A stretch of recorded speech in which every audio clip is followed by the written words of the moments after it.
come for a little Sunday morning walk to church. Not to a service, I hope. It's to the Primitive Methodist Church. I don't know what it takes to be called a Primitive Methodist, to be honest. Very little, I suspect. I thought you might just like, for no other reason, a little clip to enjoy the view on this beautiful frosty morning.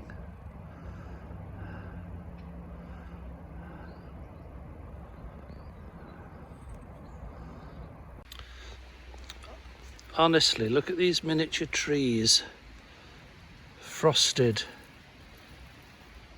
quite beautiful. It reminds me of the landscapes of sticks and twigs and sponges that you might see on an enthusiastic railway modeller layout. You could buy these little trees, make your own. I didn't have a Hornby 00 train set, miniature train set, but I did have Scalextric.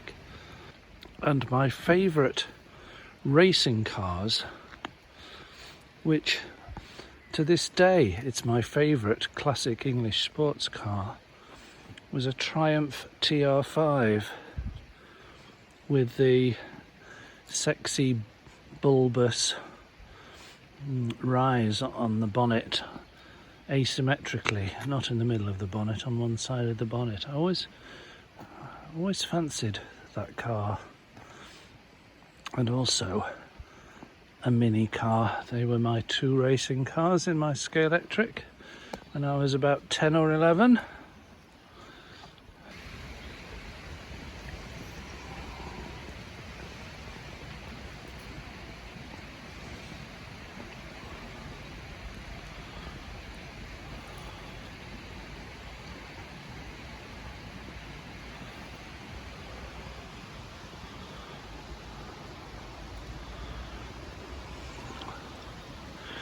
Miracles in every hedgerow and stone wall.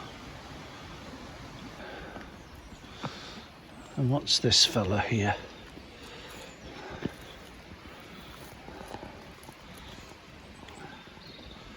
Is that just a stone, or is that made by hand? Don't know. There's a little brook here at the bottom of the dale, and a little iron bridge there crossing over. Well, where does the bridge go? There's a brick wall here. Let's investigate. Oh, there is an old wooden door, overgrown with brambles at the base and foliage at the top. There's no handle or, as far as I can see, keyhole on this side. There are two metal bolts on that side, so I assume there's hinges on that side, but it doesn't open from this side, it only opens from the other side. I suspect it belongs perhaps to whoever owns this property, because that's how it is in England, isn't it? Every inch of property is owned. I don't know about you, I have always been fascinated by decrepit old doorways. And when I lived in Sheffield and I fancied myself as a photographer, I took the day off once from my computer business to go with my Nikon SLR camera and several rolls of film in those days to take black and white photographs of lots of doorways around Sheffield, gates and doorways.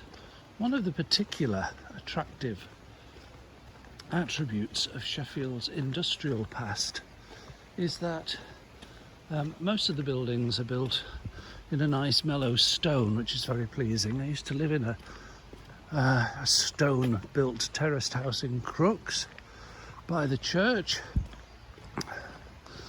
and towards the centre of town where the little mesters had their workshops, making penknives and knives and forks and spoons, and now making music in those same mesters' rooms converted into music studios. For example, the Arctic Monkeys recorded their first demos in such a studio. I'm trying to remember the name of the studio. The guy was Alan Smith with a Y, lovely guy. He did some of their early demos. To get into the cobbled courtyard, so there were workshops on all four sides.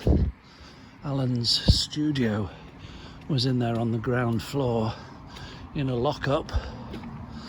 But to get through, you had to go through this lovely stone archway.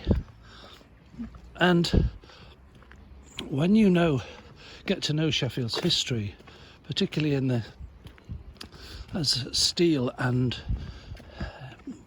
silverware and engineering grew rapidly in the 17th and 18th century, lots of these courtyards and workshops were built with a stone archway tall enough to drive your horse and cart into and out of with your blanks or your finished knives, forks and spoons.